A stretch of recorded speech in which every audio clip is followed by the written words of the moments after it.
আসসালামু আলাইকুম গাইস, আপনারা সবাই কেমন আছেন? আশা করি সবাই ভালো। মাশাল্লাহ, আমার পাখি অনেক সুন্দর আছে এখন বর্তমানে। আমি প্রথম 3 জোড়া পাখি কিনেছিলাম, এখনো বর্তমানে আমার পাখি আছে 30 থেকে 35 পিস আছে। ডিমও আছে, বাচ্চা তো করবো, ডিম বাচ্চা। দেখ মাশাল্লাহ, পাখিগুলো এত সুন্দর দেখতে, সব সব কিছুই কিউট আছে। মানুষে বলে বাজিকার পাখি 5-6টার বেশি ডিম দেয় না।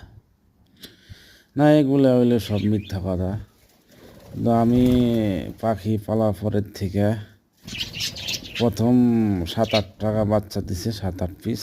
এখন বর্তমানে এক পাখির 14টা ডিম আছে, 14টা, 8টা, 9টা।